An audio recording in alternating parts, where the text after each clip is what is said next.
বিজ্ঞানীরা ঢাকা ও ঢাকার বাইরের তৃতীয় থেকে দশম শ্রেণীর শিক্ষার্থী। তাদের কেউ বর্জ্য থেকে বিদ্যুৎ উৎপাদন, কেউ বা সৌরশক্তি ব্যবহার করে কিভাবে পরিবেশ দূষণমুক্ত করা যায় তাই আবিষ্কারের নেশায় মেতেছেন। এখানে যখন ময়লা আবর্জনা পুরোবো তো তখন এখানে আলোকশক্তি তাপশক্তি দুটোই উৎপন্ন হবে। ওয়েস্ট ম্যানেজমেন্ট অনুযায়ী আপনার প্রতিদিন প্রায় 45,000 কেজি ওয়েস্ট উৎপন্ন হবে। বাংলাদেশে যে একটা ইলেকট্রিসিটির সংকট রয়েছে এটাকে আমরা পূরণ করার চেষ্টা করেছি পরিবেশকে ঠিক রেখে। কিভাবে ইন্ডাস্ট্রিয়াল কাজে ব্যবহার করা যায় সেই জন্য আমরা এখানে ছোট মডিউল তৈরি করেছি টেসলা কয়েলের। আয়োজিত হয়ে গেল 3 দিনব্যাপী 6th MDBS national science carnival 2023। আগে প্রতি বছর এই আয়োজন করা হলেও করোনার কারণে প্রায় 4 বছর বন্ধ ছিল।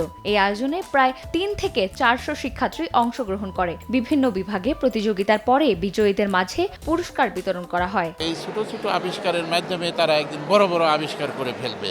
এই প্রজেক্টগুলো তাদেরকে বিজ্ঞানমুখী করতে এবং গবেষণামুখী করতে তাদেরকে কিন্তু সহায়তা করবে। অনেক সুন্দর সুন্দর এবং নতুন জিনিস ওরা তৈরি করে এনেছে। তা এখন এইভাবে যদি আমরা সব সময় তাদেরকে এই বিজ্ঞান চর্চাটায় রাখতে পারি তাহলে আশা করি যে আমাদের দেশ থেকে অনেক বিজ্ঞানী বের হবে। এটা আমাদের প্রতি বছরই হয়, কিন্তু মাঝে করোনার কারণে আমাদের একটা গ্যাপ পড়ে গিয়েছে। করোনার জন্য আসলে সবই বন্ধ ছিল। সো তারপরে আমরা 4 বছর পরে আবার আমরা শুরু করলাম। শিক্ষার্থীদের বিজ্ঞান মনস্ক করতে ও বিজ্ঞানের প্রতি ভীতি কাটাতে এমন আয়োজন আরও প্রয়োজন বলে মনে করেন সংশ্লিষ্টরা।